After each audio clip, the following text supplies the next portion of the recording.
अध्याय 1 युवा स्वामी गुचांगगे। क्या यही ताइशुआन पवित्र भूमि का असली चेहरा है, जो पूर्वी उजाड़ की 6 पवित्र भूमियों में से एक है? तुम ताकतवरों का पक्ष लेने के लिए कमजोरों को धमकाते हो और अपनी बेटी को आग के गड्ढे में धकेलने में भी शर्म नहीं आती। शुरू से आखिर तक तुमने एक बार भी ताइशुआन पवित्र युवती से उसकी राय पूछने की जहमत नहीं उठाई। आज मैं उसकी तरफ से न्याय की मांग करूंगा। अगर सत्ता के सामने चुप रहना ही ताइशुआन पवित्र भूमि का शिष्य होने का मतलब है, तो मुझे यह शिष्यत्व नहीं चाहिए। लेकिन ताइशुआन पवित्र प्रभु, कृपया यह ध्यान रखें कि मैं ये चेन निकट भविष्य में आज की शर्मिंदगी जरूर चुकाऊंगा। कई लोग एक शानदार हॉल के अंदर खड़े होकर एक युवा शिष्य की क्रोधित दहाड़ सुन रहे थे। एक हट्टा-कट्टा युवक, जिसका चेहरा सुंदर था, जिसकी आभा अडिग थी और जिसकी मुट्ठियां भींची हुई थी, हॉल के बीचों बीच खड़ा था और गुस्से से अपने सामने एक मंच की ओर दहाड़ रहा था। वह ये चेन था, ताइशुआन पवित्र भूमि का एक आंतरिक संप्रदाय शिष्य। क्या दुस्साहस है! एक साधारण आंतरिक संप्रदाय शिष्य की हिम्मत कैसे हुई पवित्र प्रभु का सामना करने की? तुम जीने से थक गए होगे। युवक के बगल में एक भयानक आभा वाला आंतरिक संप्रदाय का एक बुजुर्ग खड़ा था। बुजुर्ग का चेहरा बहुत पहले ही बदसूरत हो गया था, क्योंकि वह गुस्से से आग बबूला हो रहा था और इस शिष्य का एक ही थप्पड़ से पर्दा उठा देना चाहता था। वे एक तुच्छ आंतरिक संप्रदाय के शिष्य को अपनी ताइशुआन पवित्र भूमि के पवित्र प्रभु के हॉल में कैसे बेलगाम घूमने दे सकते थे? आखिरकार वे पूर्वी उजाड़ की 6 प्रमुख शक्तियों में से एक थे। और भी बुरा, आज ताइशुआन पवित्र पुत्र के राज्याभिषेक का दिन था और उन्होंने इस आयोजन को देखने के लिए कई छोटी बड़ी सेनाओं को आमंत्रित किया था। हॉल के अंदर सब खड़े होकर यह तमाशा देख रहे थे। अगर वह पवित्र भूमि की इज्जत बचाने की कोशिश न कर रहा होता, तो बुजुर्ग ने इस अज्ञानी मूर्ख शिष्य को एक ही थप्पड़ से मार डाला होता। पवित्र प्रभु के हॉल में दूर से आंतरिक संप्रदाय के शिष्यों और मेहमानों के एक समूह ने ये चेन की ओर इशारा किया और उनके सामने किए गए तमाशे के बारे में फुसफुसाया। जब उन्होंने उसके दृढ़ चेहरे को देखा, तो उनकी आंखों में वैसा ही भाव था जैसा बंदरों का तमाशा देखते समय होता है। क्या ये चेन पागल हो गया है? उसे इतनी हिम्मत कहां से मिली कि वह पवित्र प्रभु के सामने इतनी बकवास कर रहा है? कितना मूर्ख है! उसकी ताकत आंतरिक संप्रदाय के श्रेष्ठ शिष्यों में से एक है और मैंने सुना था कि एक एल्डर उसे अपना सच्चा शिष्य बनाना चाहता था, लेकिन अब ऐसा लगता है कि यह संभव नहीं है। कुछ दर्शक उपहास करने से खुद को रोक नहीं पाए। मुझे लगता है कि वह आज सचमुच मरना चाहता है। एक बार जब वह युवा स्वामी उससे नाराज हो गया, तो मुझे चिंता है कि हमारी पूरी ताइशुआन पवित्र भूमि इसमें फंस सकती है। जिस सच्चे शिष्य ने यह कहा, वह क्रोधित और चिंतित था। अगर यह चेन किसी तरह उस रहस्यमय युवा स्वामी को नाराज कर देता, तो उसका अनुमान था कि पवित्र भूमि अकेले उसके प्रकोप को नहीं झेलेगी। पूरा पूर्वी उजाड़ तूफान में बह सकता है। इन विचारों के कारण ही शिष्य की ये चेन को व्यक्तिगत रूप से कुचलने की इच्छा बढ़ गई थी। राज्याभिषेक समारोह में आए प्रमुख शक्तियों के बुजुर्ग सभी स्थिति के बिगड़ने का इंतजार कर रहे थे। बेशक लगभग सभी ने ये चेन नामक आंतरिक संप्रदाय के शिष्य को एक अच्छा प्रदर्शन करने वाला बंदर समझा। जब उसने स्वयं ताइशुआन पवित्र स्वामी का सामना करने की कोशिश की, तो एक साधारण आंतरिक संप्रदाय का शिष्य बंदर नहीं तो और क्या हो सकता है? तुम ये चेन हो, है ना? मुझे याद है, तुम एजियो क्षेत्र के एक छोटे से इलाके से हो। 100 राजवंशों को पार करने के बाद आप अंततः मेरी ताइशुआन पवित्र भूमि के शिष्य बन गए। अब आप मुझसे कह रहे हैं कि आप मेरी ताइशुआन पवित्र भूमि के शिष्य के रूप में अपनी पहचान त्यागना चाहते हैं। इसी समय मंच पर मुख्य आसन पर चुपचाप बैठा एक अधेड़ उम्र का व्यक्ति बोला। उसकी समुद्र जैसी गहरी आंखें खुल गईं और उनमें से सुनहरी रोशनी की लुभावनी दिव्य किरणें टिमटिमाती दिखाई देने लगी। सुनहरी रोशनी एक आभा में बदल गई और उसके शरीर के चारों ओर बहने लगी, जैसे हॉल में खड़े सभी लोगों पर एक भयानक दबाव पड़ रहा हो, जो उसके क्रोध और प्रताप को दर्शा रहा हो। यह स्पष्ट था कि वह व्यक्ति एक सर्वोच्च गुरु था। वह कोई और नहीं बल्कि ताइशुआन पवित्र भगवान थे, और जैसे ही उन्होंने यह कहा, पूरा हॉल शांत हो गया। समारोह देखने आए मेहमान भी शांत हो गए। ओफ! ये चेन ने महसूस किया कि एक शक्तिशाली आभा ने उसके अस्तित्व को दबा दिया है और उसके माथे से ठंडा पसीना टपक रहा था। लेकिन फिर भी वह झुकने वाला नहीं था। इस समय उसका आत्मविश्वास डगमगा नहीं सकता था। हे प्रभु, मैं तो बस पवित्र युवती के लिए न्याय की याचना करना चाहता हूँ। मैं उसे इस तरह आग के गड्ढे में गिरते नहीं देख सकता। ये चेन के शब्द आत्मविश्वास और धार्मिकता से भरे थे, जो उसकी निडर आत्मा से समर्थित थे। बोलते समय ये चेन की नजर अनजाने में उसके सामने खड़ी एक महिला पर पड़ी। उस महिला के चेहरे पर सुंदर और आकर्षक आकृतियां थी। उसकी आंखें पतझड़ के पानी की तरह लहरा रही थी और भौहें विलो जैसी थी। उसने उत्तम रेशम से बनी हरी पोशाक पहनी हुई थी। उसका चमकदार प्यारा चेहरा रोशनी में झिलमिला रहा था। पाप नहीं, उसकी लहराती पोशाक पर धूल का एक छोटा सा कण दिखाई दे रहा था।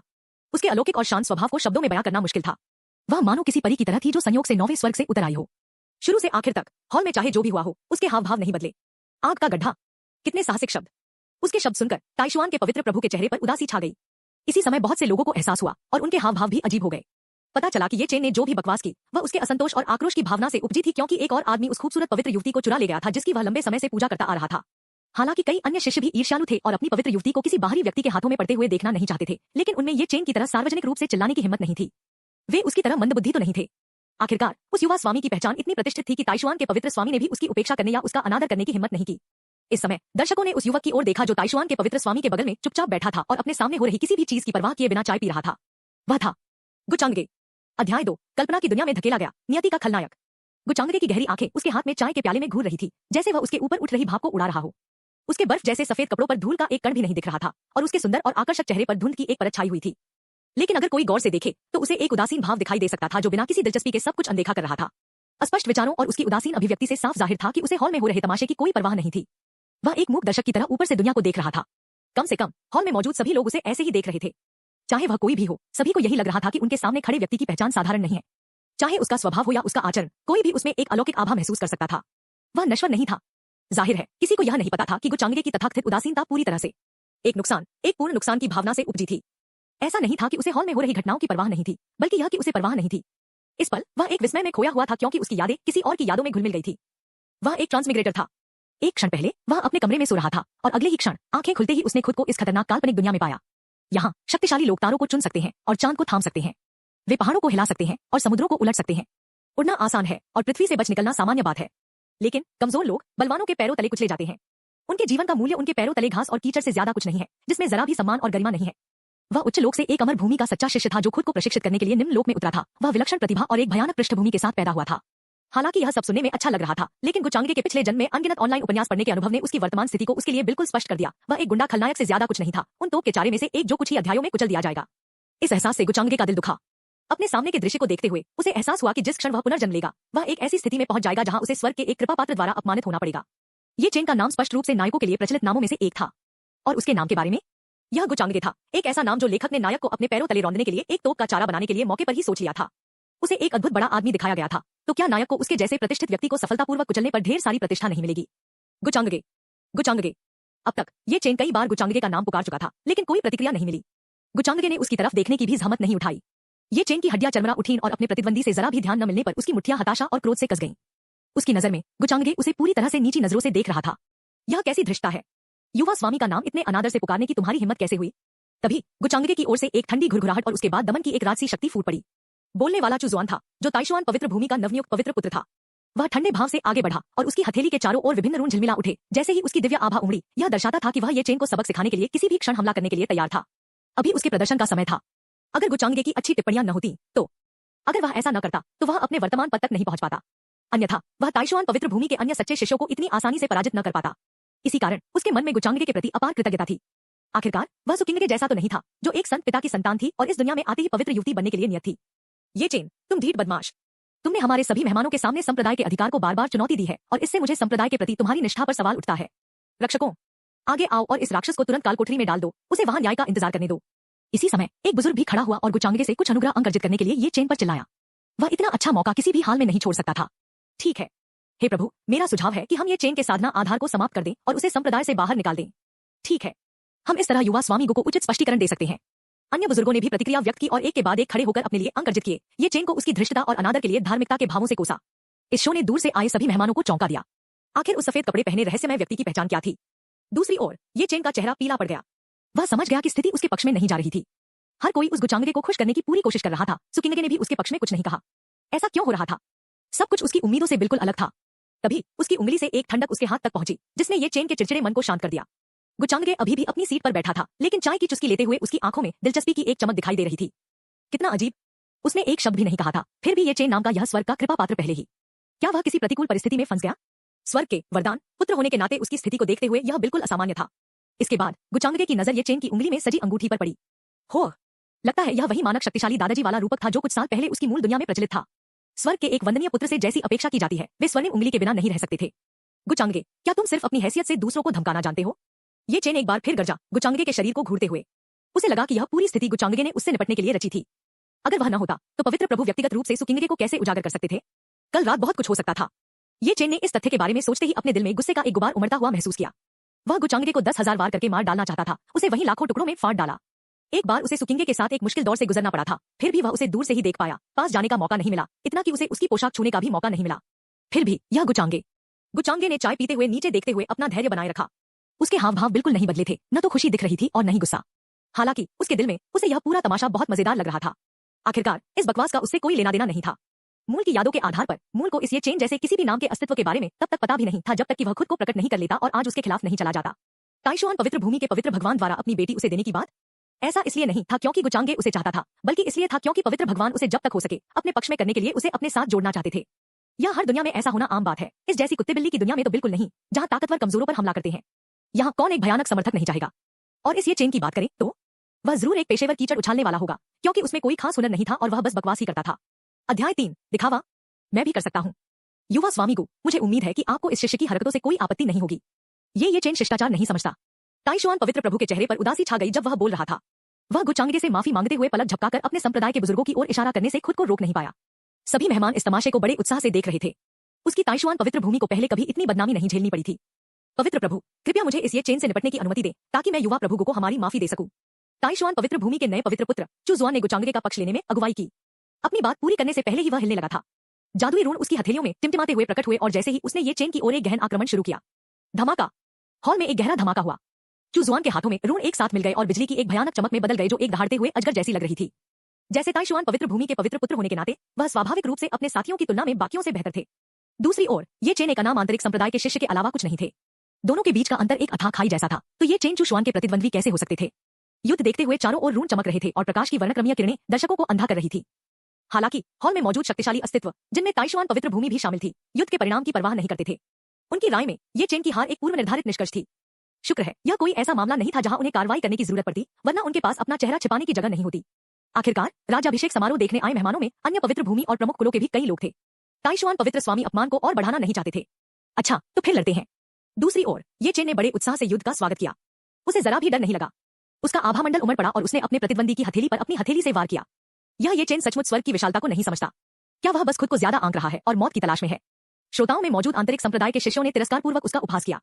पवित्र पुत्र चूशुआन पालो के क्षेत्र में आधा कदम आगे बढ़ चुका है, जबकि ये चेन सिर्फ आत्मा महल क्षेत्र में है और वह भी पवित्र पुत्र के नरक वज्र दिव्य शरीर को ध्यान में रखे बिना। परिणाम तो पहले ही तय हो चुका है। शिष्यों ने एक एक करके निष्कर्ष निकाला। उनमें से हर एक को लगा कि ये चेन मौत को दावत दे रहा है।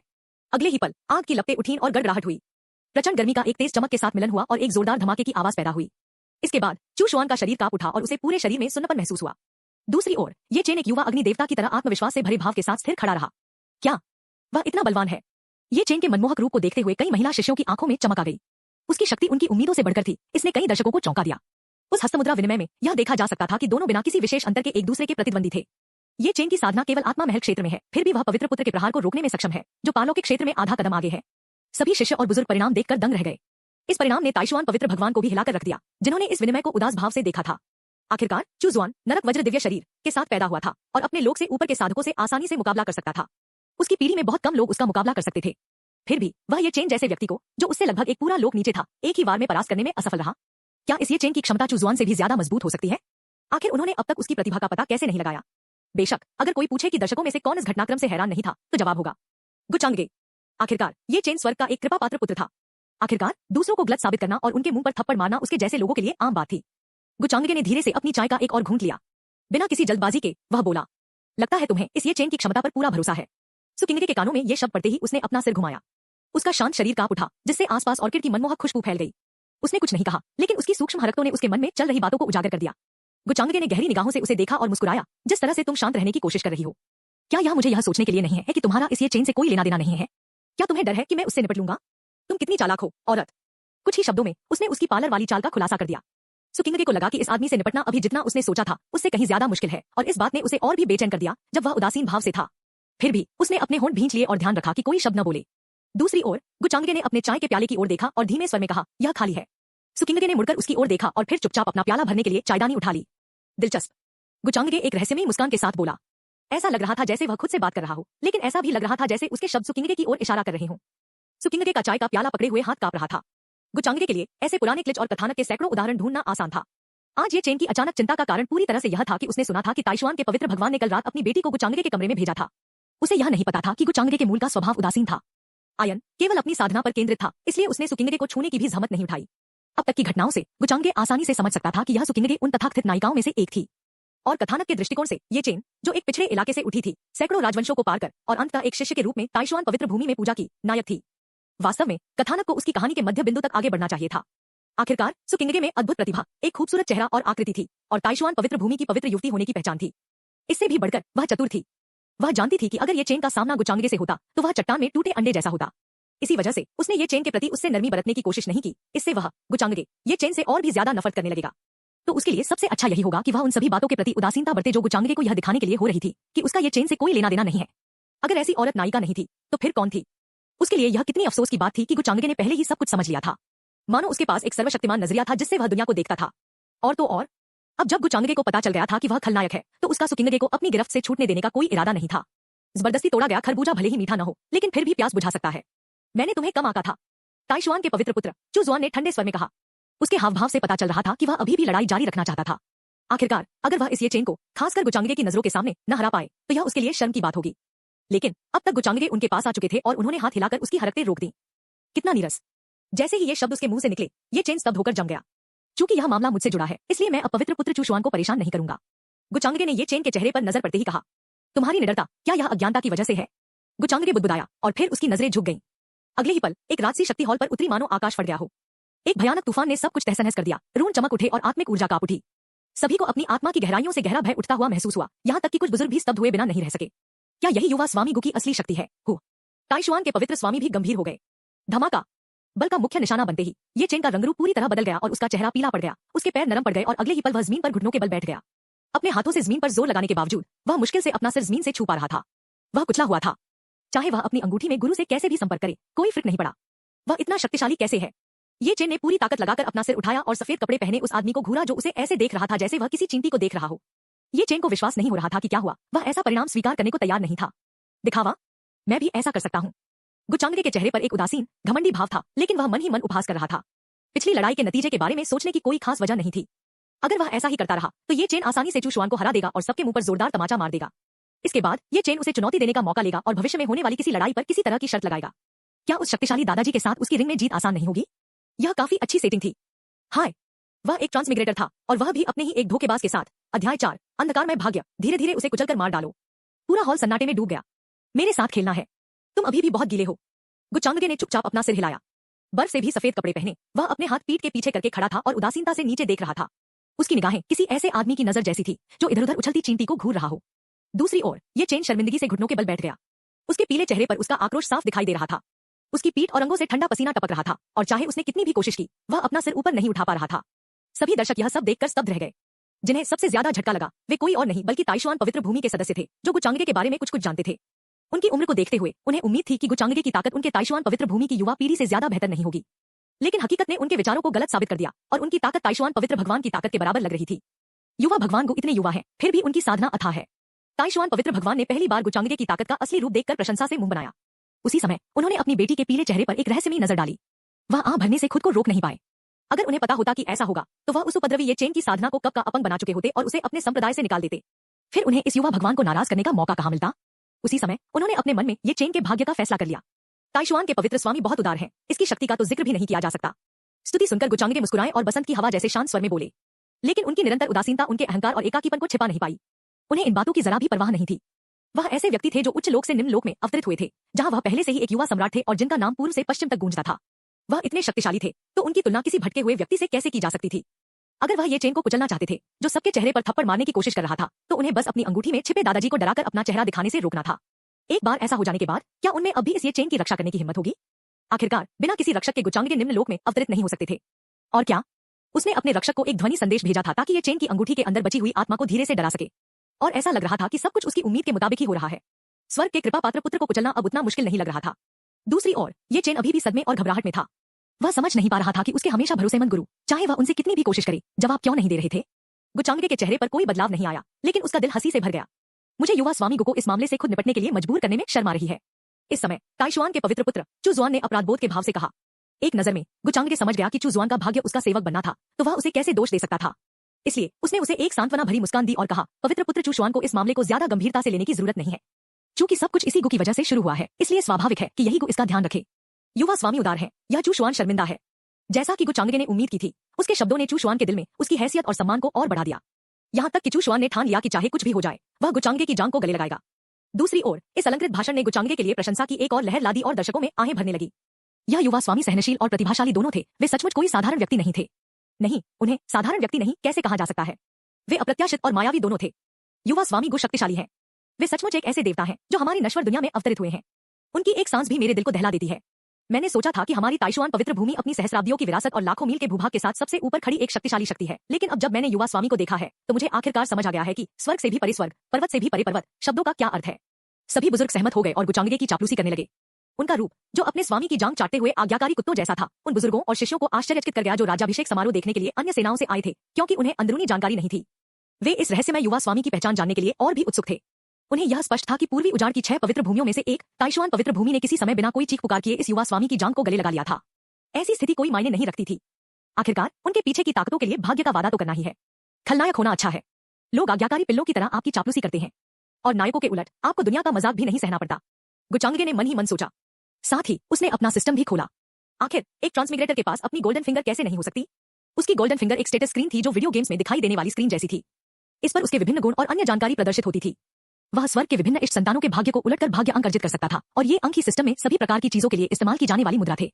वह न केवल उन्हें साधना तकनीकों के लिए बदल सकता था, बल्कि उनका उपयोग प्रतिभाएं, वंश परंपराएं आदि प्राप्त करने के लिए भी कर सकता था। वह उन अंकों को जोड़कर अपनी विभिन्न विकसित की गई रहस्यमय क्षमताओं को भी उन्नत कर सकता था। संक्षेप में, सिस्टम में वे सभी कार्य थे जिनके बारे में गुचांगगे सोच सकता था, और शायद वे कार्य भी जिनके बारे में वह अभी सोच भी नहीं सकता था। सिस्टम। गुचांगगे ने अपने हृदय में सिस्टम को पुकारा और उसके सामने एक पारदर्शी इंटरफेस प्रकट हुआ। मेजबान गुचांगगे। पहचान, स्वर्गीय अमर दाव महल का सच्चा शिष्य। रक्त, शैतानी हृदय, दाव अस्थि। साधना, संत, पूर्णताचरण। रहस्यमय क्षमताएं, स्वर्गीय अमर दाव संहिता। असंख्य परिवर्तन, राक्षसी काया, प्रतिभा। अमर भक्षक दानव कला। भाग्य अंक 50। भाग्यमान 30। अंधकार में। सिस्टम शॉप खुला नहीं। यह एक संक्षिप्त इंटरफेस था जिसमें सभी प्रकार की उपयोगी जानकारी एक ही नजर में उपलब्ध थी। उसने अभी अभी ये चेन को रौंद कर वे 50 भाग्य अंक भी प्राप्त किए थे। सिस्टम, अगर मैं इस ये चेन को यहीं और अभी नष्ट कर दूं तो क्या होगा? गुचांगगे ने मन ही मन पूछा। मेजबान, सिस्टम का सुझाव है कि आप अभी ऐसा करने की कोशिश न करें। आपके वर्तमान भाग्य मूल्य के साथ अगर आपने स्वर्ग के किसी ऐसे कृपा पात्र को मार डाला जिसका भाग्य मूल्य आपके भाग्य मूल्य से कहीं ज्यादा है, तो आपको भाग्य के प्रतिकूल प्रतिक्रिया का सामना करना पड़ सकता है। जरूर, यह लगभग वैसा ही था जैसा गुचांगगे ने अनुमान लगाया था। वह मन ही मन उस कमीने लेखक और उसकी घटिया दुनिया को कोसते हुए अपना सिर हिलाए बिना नहीं रह सका। इस घटिया सेटिंग का क्या मतलब था? धत धत। उसकी जैसी प्रतिभा और पृष्ठभूमि के साथ उसे केवल 30 भाग्य मूल्य अंक मिले। और तो और, यह तो बहुत ही काला था। दूसरी ओर, उस ये चेन के भाग्य मूल्य में सैकड़ों अंक थे, यहां तक कि ऐसी स्थिति में भी जब उसे कुचल दिया गया। व्यवस्था के अनुसार भाग्य 7 स्तरों में विभाजित था। लाल, नारंगी, पीला, हरा, नीला, नीला, बैंगनी। सामान्य लोगों को आमतौर पर लाल भाग्य का आशीर्वाद प्राप्त होता है, जबकि इस ये चेन को हरा भाग्य प्राप्त हुआ। और काले भाग्य का क्या? क्या यह सिर्फ दुर्भाग्य नहीं था? अगर आप स्वर्ग के किसी कृपा पात्र के विरुद्ध खड़े हैं, तो दुर्भाग्य से ग्रस्त होना आपका भाग्य है। व्यवस्था ने समझाया। उसके दुर्भाग्य के कारण जो प्रतिक्रिया हुई, उसका क्या? वह चाय पीते समय अचानक दम घुटने से मौत, टहलते समय बिजली गिरने आदि कुछ भी हो सकती है। लगता है स्वर्ग के किसी कृपा पात्र को कुचलने के लिए आपको समय लेना होगा और उसके भाग्य को बिंदु दर बिंदु समाप्त करना होगा।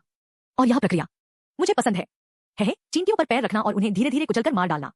गुचांगगे का चेहरा वैसा ही रहा, लेकिन वह अपने दिल में व्यवस्था से पहले ही बहुत कुछ कह चुका था। विल्फिक का पालना। स्वर्ग के कृपा पात्र का प्रयोग स्वर्गीय भाग्य से धन्य पुरुष के लिए किया जाता है। स्वर्ग की कृपा पात्र का प्रयोग स्वर्गीय भाग्य से धन्य स्त्री के लिए किया जाता है। स्वर्ग के प्रिय बच्चे का प्रयोग तब किया जाना चाहिए जब लिंग ज्ञात प्रकट न हो। अध्याय 5, सुंदर चंद्रमा, आसान भाग्य अंक। तो मैं स्वर्ग के किसी कृपा पात्र को तब तक नहीं मार सकता जब तक कि मैं उसके भाग्य को एक हद तक समाप्त न कर दूं। वह कुछ देर से सिस्टम से बात कर रहा था और सिस्टम का स्पष्टीकरण सुनकर गुचांगगे अपनी भौहें चढ़ाए बिना नहीं रह सका। सही कहा मेजबान। भाग्य मायावी और अगणनीय है, इसलिए हालांकि अपनी वर्तमान शक्ति से ये चेन को मारना मुश्किल नहीं है, लेकिन इससे निश्चित रूप से कई अप्रत्याशित परिवर्तन और परिस्थितियां आएंगी। और सबसे बड़ा परिवर्तन मेजबान आप हैं। सिस्टम ने समझाया। स्वर्ग का एक कृपा पात्र वास्तव में स्वर्ग का एक कृपा पात्र था, इतना कि शायद स्वयं भगवान ने उनकी रक्षा की। और अगर कोई इस पूर्वाग्रह को सरल शब्दों में कहना चाहे तो यह कुछ इस तरह होगा। अगर गुचांगगे ने अभी इस ये चेन को मारने की कोशिश की तो एक स्वर्गीय संकट आ सकता है और सबसे पहले उसे अस्तित्व से मिटा सकता है। लेकिन अगर स्वर्ग उसकी रक्षा कर रहा था तो क्या हुआ? वह फिर भी उसे धीरे धीरे कुचलकर मार सकता था। गुचांगगे मन ही मन हंसा, उसे प्रतिबंधों की परवाह नहीं थी। उसके बाद उसने हॉल में बाकी सभी के भाग्य मूल्य पर नजर डाली।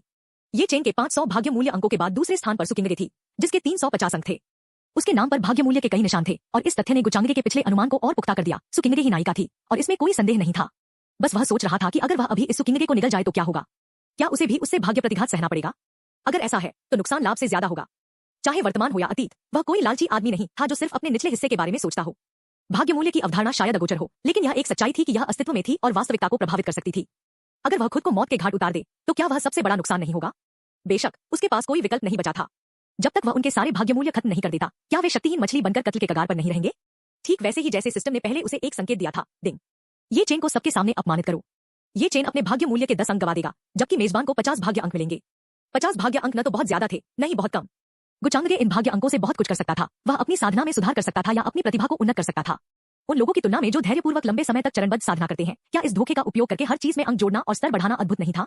ये चेन ने संप्रदाय के नियमों को सार्वजनिक रूप से चुनौती दी और युवा स्वामी गो का अपमान भी किया। रक्षकों, उसे काल कोठरी में डाल दो और युवा स्वामी गो को उसका भाग्य तय करने दो। इस समय न्याय भवन के महान बुजुर्ग बोले। हृष्टपुष्ट शरीर और चौकोर चेहरे वाला बुजुर्ग क्रोधित न होने पर भी शक्तिशाली और भयभीत लग रहा था। ताइशुआन पवित्र भूमि में हर कोई उससे डरता और उसका सम्मान करता था। हालांकि वह आम दिनों में निष्पक्ष और निष्पक्ष रहता था और ये चेन के बारे में उसकी अच्छी धारणा भी थी, लेकिन वह ऐसा व्यक्ति नहीं था जो मौजूदा स्थिति को समझकर अपने सिद्धांतों से समझौता न कर सके। वह अच्छी तरह समझता था कि ये चेन ने किसी ऐसे व्यक्ति को नाराज किया है जिसे उसे नाराज नहीं करना चाहिए था। एक तुच्छ आंतरिक संप्रदाय के शिष्य और एक ऐसी विपत्ति के बीच जो उन्हें इस धरती से मिटा सकती है। यह तय करना मुश्किल नहीं था कि उन्हें किससे बचना चाहिए। गुचांगगे ने न्यायपीठ के एल्डर की विनम्र और मनभावन निगाहों को देखकर थोड़ा सिर हिलाया। इसके बाद वह अपनी मूल स्थिति में लौट आया और उसके चेहरे पर फिर से उदासीनता और अकल्पनीय भाव उभर आए। उसे ये चेन के भाग्य का फैसला सुनाने देना इतना बुरा नहीं लगा। बस उसने कभी उम्मीद नहीं की थी कि मोटी भौहों, चमकदार आंखों और निष्पक्ष आभा वाला कोई व्यक्ति ऐसा सुझाव देगा। गुचांगगे मन ही मन हंसे बिना न रह सका और इसके साथ ही हर चीज पर दबाव डालने वाली वह राजसी शक्ति भी गायब हो गई। ये चेन आखिरकार खड़ा हो सका, लेकिन उसके चेहरे पर अभी भी उसका सदमा, अनिच्छा और अपमान साफ झलक रहा था। उसकी वर्तमान मनोचा गुचांगे के अंदाजे से कुछ अलग नहीं थी, क्योंकि ये चेन सोच रहा था कि उसके गुरु ने इतने नाजुक पल में भी उसे एक बार भी जवाब क्यों नहीं दिया। क्या उसके गुरु ने भी उसे धोखा दिया था, या क्या उसके गुरु भी गुचांगे की पृष्ठभूमि और ताकत से डरते थे। इन विचारों ने ये चेन के दिल को ठंडा कर दिया और उसकी आंखें ठंडी हो गईं। सबसे बुरा तो सुकिंगे का प्रदर्शन था। शुरू से अंत तक उसने एक शब्द भी नहीं बोला, क्योंकि वह सब कुछ देख रही थी। उसने गुचांगे के लिए एक कप चाय भी डालने की पहल की। ये चेन ने यह सब अपनी आंखों से देखा। जिस देवी की वह पूजा करता था, उसने किसी और पुरुष की सेवा करने की पहल की, और इस सच्चाई ने ये चेन का दिल तोड़ दिया। क्या वह नहीं देख सकती थी कि कैसे उसने उसके लिए ताइशुआन पवित्र भूमि से नाता तोड़ लिया था। ये चेन का दिल एक अंधेरे और ठंडे रसातल में डूब गया। ये चेन के बदलते चेहरे सुकिंगे से छिपे नहीं थे। वह समझ सकती थी कि उसने उसे गलत समझा था। फिर भी उसके लिए अपने संप्रदाय को, जिस स्थान ने उसकी देखभाल की और उसे 20 साल से भी ज्यादा समय तक प्रशिक्षित किया, ये चेन के लिए खतरे में डालना नामुमकिन था। आखिरकार वह बस अपना सिर झुकाकर अपने हाथ भींच सकी। ये चेन से नजरें मिलाने की हिम्मत नहीं जुटा पाई। पवित्र युवती किंगगे, मैंने सुना है कि आज रात का चांद अद्भुत होगा, तो क्या तुम आज रात मेरे साथ चांद की सुंदरता की सराहना करके मुझे कुछ सम्मान दोगी। अचानक गुचांगे ने ये शब्द कहे। दोनों के हाव भाव उसके सामने साफ दिखाई दे रहे थे, तो वह इतना बड़ा मौका कैसे छोड़ता।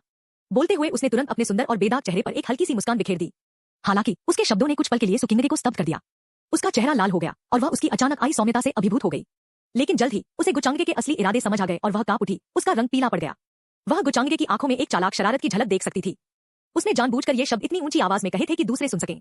उसके शब्द उसके लिए नहीं, बल्कि ये चेन के लिए थे। सुकिंगे यह समझ गई, लेकिन हॉल में मौजूद बाकी लोग उसके शब्दों में छिपे सूक्ष्म प्रहार को नहीं देख पाए। लोगों को उससे ईर्ष्या हुई, जबकि ताइशुआन पवित्र प्रभु का हृदय खुशी से झूमते हुए उसने अपनी बेटी को एक हताश आंख मारकर इशारा किया। अगर वह इस युवा स्वामी की इच्छा पूरी कर सकती है, तो उनकी ताइशुआन पवित्र भूमि को एक बेजोड़ अवसर मिलेगा, चाहे वह उसे ऊपरी लोक में ले आए या पीछे छोड़ दे। वे एक ही छलांग में स्वर्ग पहुंच जाएंगे। गुचांगे, तुम नीच और बेशर्म कमीने, क्या तुम सिर्फ अपने पद और अधिकार का इस्तेमाल करके कमजोरों को धमकाना जानते हो। अगर तुम्हें हिम्मत है तो अपनी साधना को मेरे स्तर तक कम करो और हमें एक निष्पक्ष द्वंद्व युद्ध करने दो। मैं कसम खाता हूं कि मैं तुम्हें एक दिन मार डालूंगा, कमीने। अब तक ये चेन की आंखें लाल हो चुकी थी और ऐसा लग रहा था कि वह अपना दिमाग खो बैठा है।